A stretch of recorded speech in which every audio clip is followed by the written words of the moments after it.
Hola a todos y bienvenidos a mi canal de YouTube. ¿Alguna vez has oído un silencio tan profundo que solo lo rompe el eco de un disparo? Porque así comenzó una mañana del 25 de febrero de 1994, cuando un médico decidió convertirse en verdugo. Y no era un hombre cualquiera, se llamaba Baruch Goldstein, un judío ortodoxo con entrenamiento militar.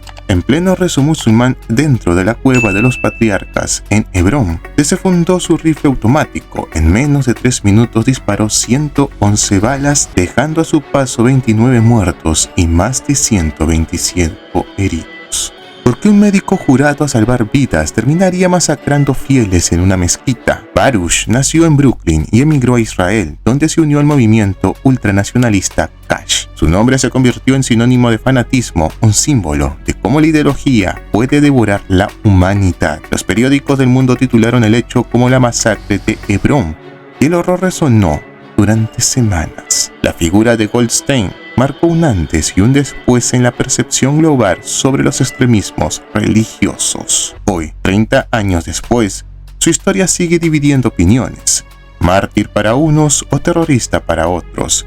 Y es precisamente esa ambigüedad la que nos obliga a mirar más allá de la sangre derramada. Este video es mucho más que un recuerdo sangriento. Es un viaje a la mente de un hombre convencido de ser un enviado divino, que puede llevar a alguien a creer que asesinar a inocentes lo hace héroe de una causa. Prepárate porque vamos a desenterrar cada rincón de la vida, los traumas y la psicología de Baruch Goldstein.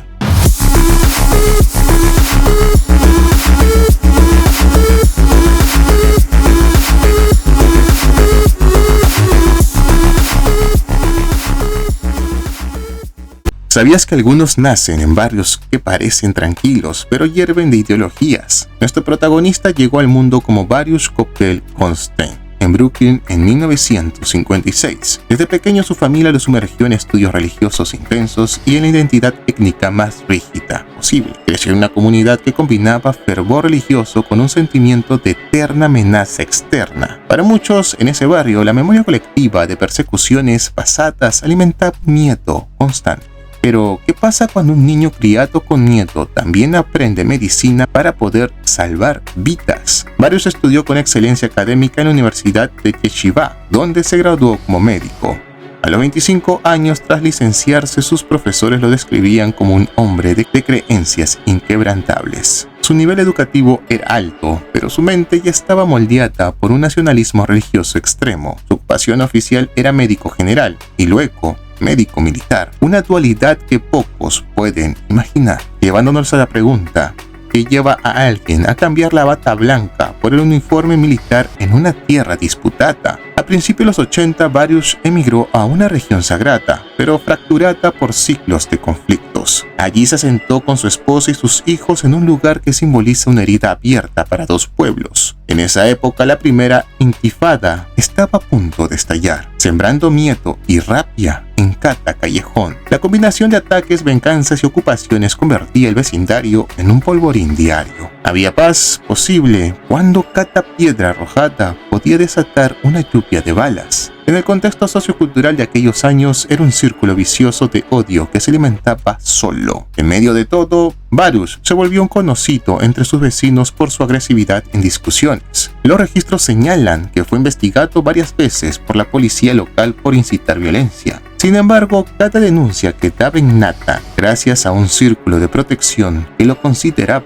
un héroe. Alguna autoridad logró frenar su camino antes de que se tomara un fusil y arrasara vidas inocentes. Nunca fue condenado. Los informes de agresiones físicas locales no pasaron de advertencias policiales.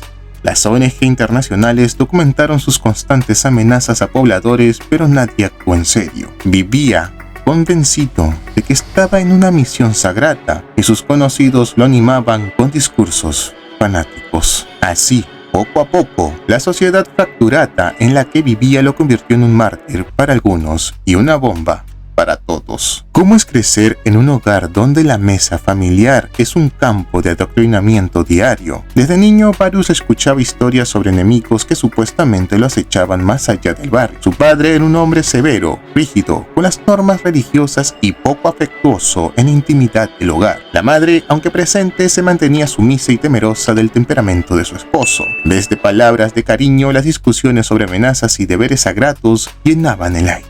¿Alguna vez sentiste que en tu casa la tensión era tan densa que cortaba el aliento? Según relatos de vecinos recogidos décadas después, los gritos eran comunes en el pequeño apartamento. Los amigos que iban a visitarlo notaban que el ambiente estaba cargado de miedo y rigidez. No se registraron abusos físicos sistemáticos, pero el entorno emocional estaba plagado de amenazas veladas. El miedo a fallar en las normas religiosas era una forma de violencia psicológica constante. Es posible que un niño interpretara el silencio como castigo y no como tranquilidad. Varus pasó largas horas en la sinagoga, muchas veces aislado de sus pares, estudiando textos sagrados. Esa soledad era incentivada por su padre, quien consideraba la introspección como camino hacia la pureza. Los maestros en la escuela religiosa veían en él un alumno brillante, pero también distante y rígido. Algunos profesores reportaron su incapacidad para poder aceptar bromas o críticas sin reaccionar con furia. Ya es un niño cuando no sabe canalizar el enojo que le hierve por dentro. A los 9 años, Varus rompía cuadernos y útiles escolares ante la mínima corrección de sus profesores. No existe evidencia de maltrato animal, pero sí de una obsesión creciente con símbolos de poder. Entre los 10 y 12 años, se sabe que atesoraba recortes de periódicos sobre conflictos violentos. En casa, su padre se enorgullecía de esa fijación, alimentando un sentido de misión desde la infancia. ¿Cómo miraban los demás a un chico que se negaba a jugar por miedo a contaminarse con el mundo? Sus compañeros lo describían como un niño que evitaba juegos grupales para no mezclarse con quienes consideraba impuros. Las maestras consultadas años más tarde señalaron que Varus mostraba un control excesivo sobre su rutina diaria. No había espacio para la improvisación. Cada minuto de su día debía responder a las reglas familiares. Este perfeccionismo extremo alimentaba una personalidad obsesiva, centrada en la obediencia ciega a mandatos sagrados. ¿Y qué decían los vecinos que lo vieron crecer entre rezos y amenazas de castigo divino? Algunos recordaban a un niño que a veces desaparecía por días de retiros religiosos organizados por adultos radicales. Las historias escolares hablaban de un chico que reaccionaba con furia si otros cuestionaban sus creencias. Aunque ningún expediente médico señala trastornos diagnosticados, su expediente escolar incluía notas sobre su comportamiento errático. Así se formó un joven que antes de cumplir 18 años ya veía el mundo dividido entre puros e impuros. ¿Qué pasa por la mente de alguien que cree que Dios lo eligió para poder ejecutar un castigo? Según fragmentos de cartas preservadas por familiares, Varus escribió: «Quien elimina a los enemigos de Israel es un justo ante el Altísimo». Esta frase resume la ideología que alimentaba su visión, la misión divina como única razón de existir. Su motivación principal no era el placer ni la venganza personal, sino el cumplimiento de un mandato sagrado. Años de discursos radicales reforzaron la idea de que los impuros debían ser exterminados para poder proteger la tierra prometida. ¿Cómo se siembra la semilla que convierte a un hombre en creyente fanático de la violencia? Desde su adolescencia asistía a reuniones donde se proyectaban videos de atentados y se justificaba la venganza. Los testimonios de exvecinos citados en BBC y The Guardian confirman que vivía obsesionado con profecías de exterminio. En una grabación recuperada por la familia tras su muerte decía: «La sangre de los invasores limpia los pecados de los elegidos». Su mundo se dividía entre los puros que merecían la vida y los enemigos que solamente merecían la muerte. ¿Hubo algún hecho específico que detonara su decisión de convertirse en este asesino? Sí, y fue brutal. 2 semanas antes de la masacre, un tiroteo en Hebrón mató a un amigo cercano suyo y dejó a varios colonos heridos. Este evento, ampliamente cubierto por Haaretz y B'Tselem, sirvió como chispa para su plan sangriento. Según registros de la policía israelí, Varus comenzó a comprar municiones y a planear su ataque al día siguiente. En su diario personal escribió: «Los corderos se convierten en leones cuando los chacales cruzan su camino». ¿Qué tan poderosa es una comunidad cuando valida cada pensamiento de odio que nace en tu mente? Tras el tiroteo que mató a su amigo, su entorno lo empujó aún más hacia la idea de la venganza religiosa. Asistió a velorios convertidos en actos políticos donde los discursos incitaban a no dejar impunes a los invasores. Los documentales de Al Jazeera y Middle East Eye muestran imágenes de esos funerales que parecían manifestaciones de guerra. En esos días, Baruch se convirtió en un héroe silencioso dentro de un círculo que veía en él a su ejecutor necesario.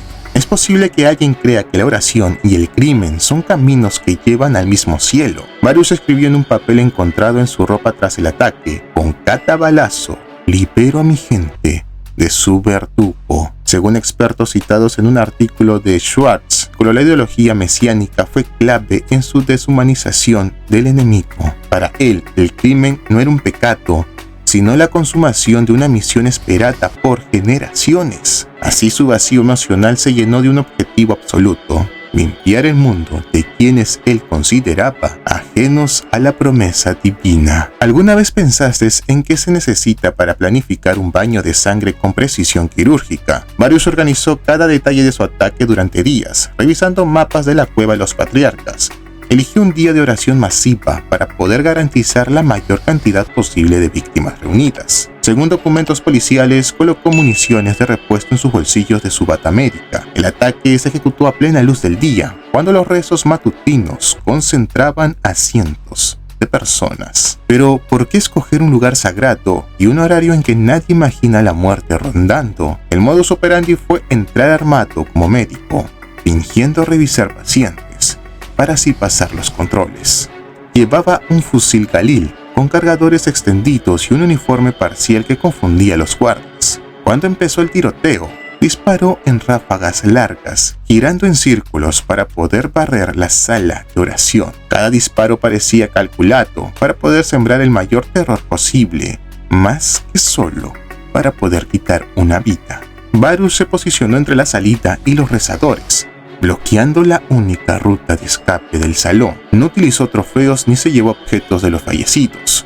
Su firma estaba en la brutalidad misma del acto. La posición de los cuerpos, muchos con heridas en la espalda, revela su intención de dispararles mientras huían. El símbolo que repetía era el mensaje escrito en su diario: el sacrificio purifica la tierra prometida. ¿Cuál era su verdadera firma? La técnica de ejecución o la carga simbólica que impregnaba cada bala. Mientras su modus operandi era funcional, máxima letalidad en tiempo mínimo, su firma era ideológica. Cada paso buscaba enviar un mensaje: la violencia como acto redentor para su comunidad. Según en Middle East Eye, repetía en voz baja versos religiosos mientras disparaba, reforzando el tinte ritual. No solo mataba, también buscaba inspirar terror y reclutar más fanáticos con su demostración de fe violenta. Pero, ¿evolucionó su forma de matar con el tiempo? No, porque este fue su único acto homicida masivo. Sin embargo, su radicalización y retórica violenta habían escalado en los meses previos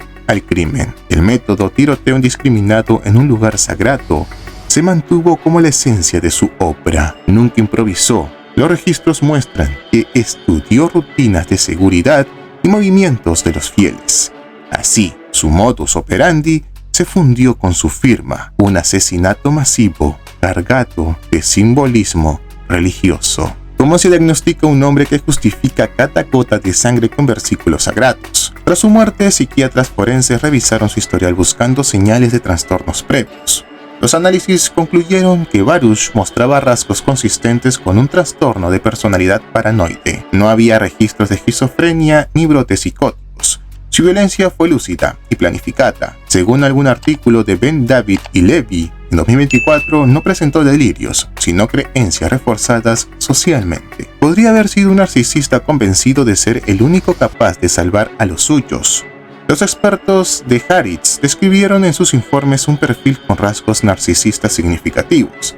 Sentía que sus opiniones tenían un peso divino y que solo él veía la verdad oculta. El informe clínico recuperado en B'Tselem señala un desprecio absoluto por la vida ajena como rasgo antisocial. No se encontraron signos de remordimiento en sus escritos, sino de orgullo por su misión cumplida. Pero era un monstruo visible o alguien que podía fingir normalidad con facilidad inquietante. Durante años su comunidad lo describía como carismático, generoso con los suyos y servicial. En su rol de médico militar era visto como héroe, atendiendo tanto a soldados como a civiles. Este comportamiento dual le permitía esconder su odio extremo tras un barniz de devoción religiosa. Vecinos entrevistados en el documental de Al Jazeera dijeron que jamás sospecharon su capacidad homicida. ¿Acaso su carisma era tan potente que lograba hipnotizar a quienes lo escuchaban? En reuniones comunitarias destacaba por discursos inflamados, usando lenguaje que mezclaba esperanza y amenaza. Los asistentes se sentían inspirados por su convicción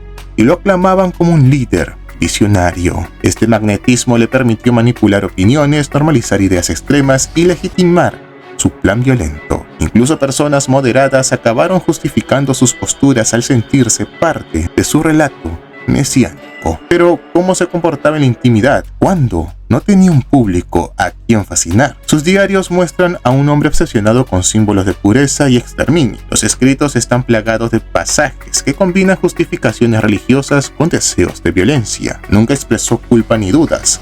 Cada página exhibe una seguridad perturbadora en su causa. En fragmentos de algunos documentales indican frases como «No hay crimen en erradicar lo impuro». Pero nos preguntamos también, ¿sintió siquiera un atisbo de remordimiento tras planear la masacre? Las declaraciones recogidas por sus allegados afirman que repetía «No me arrepiento, cumplí el mandato». Los expertos concluyeron que su cinismo reforzaba la convicción fanática. No solo negaba haber hecho algo malo, afirmaba que su acto era la máxima prueba de fe. Así se configuró un perfil psicológico donde la violencia se volvió virtud y la compasión debilidad. ¿Sabías que el hombre del que hablamos nunca llegó a ser arrestado ni enfrentar un juicio? Baruch fue identificado al instante por sobrevivientes que lo vieron disparar mientras gritaba frases religiosas. En cuestión de minutos, varios asistentes lograron abalanzarse sobre él para poder frenar. Los golpes de la multitud y las heridas causadas en el forcejeo lo dejaron gravemente herido cuando las fuerzas de seguridad israelíes llegaron al lugar. Lo encontraron sin signos vitales. ¿Cómo reaccionó la comunidad al descubrir que el atacante había muerto en el lugar de la masacre? Para algunos, su fallecimiento instantáneo fue visto como justicia divina, para otros, como un mártir caído. El hecho de que no hubiera juicio dejó muchas preguntas sin respuestas sobre aquella red de apoyo. Los análisis del patrón de la conducta realizados por expertos llegaron después, para así poder entender sus motivaciones. Esa perfilación ayudó a prevenir imitadores y entender el proceso de radicalización en colonos extremistas. ¿Sabías que hubo un funeral masivo que desató aún más la tensión en la región? En su entierro, miles de simpatizantes acudieron a rendirle homenaje como si fuera un héroe. Los cánticos y pancartas en su despedida sorprendieron a la prensa internacional que cubría el hecho. Los periodistas de The Guardian describieron un ambiente casi festivo entre sus seguidores. Mientras tanto, las familias de las víctimas organizaron vigilias de duelo cargadas de dolor e indignación. ¿Y qué pasó con los testimonios de los heridos y los sobrevivientes del ataque del horror? Ellos relataron a medios como Al Jazeera la brutalidad con la que Baruch disparaba sin pausa. Sus declaraciones ayudaron a reconstruir el minuto a minuto de la masacre ante la opinión pública mundial. Aunque no hubo juicio, la información recogida alimentó informes internacionales sobre crímenes de odio. Las cadenas de televisión retransmitían imágenes de los heridos, aumentando la indignación global. Pero cambió algo este ataque la forma en que se percibían las amenazas internas en los lugares de culto. Sí,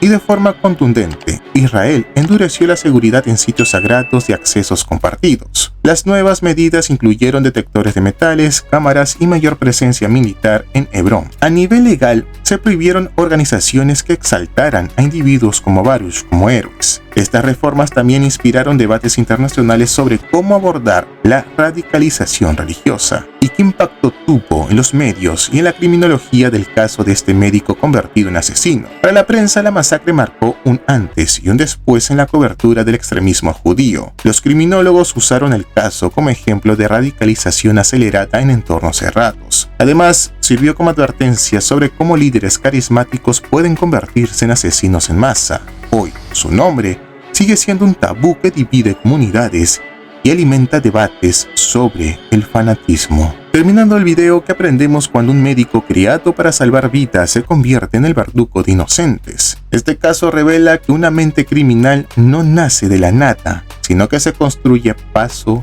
a paso. Cada palabra de odio, cada silencio cómplice y cada aplauso a discursos violentos suman ladrillos al monstruo. La combinación de un entorno cargado de fanatismo y un ego convencido de ser elegido es letal. Durante años las señales fueron evidentes para quienes compartían rezos y calles con él. ¿No es inquietante pensar cuántos lo vieron desbordarse en reuniones sin siquiera advertir a las autoridades? El sistema también falló. Las pequeñas agresiones y amenazas quedaron sin sanciones ni seguimiento real. Los vecinos se acostumbraron a sus exabruptos, considerándolos parte de su carácter apasionado.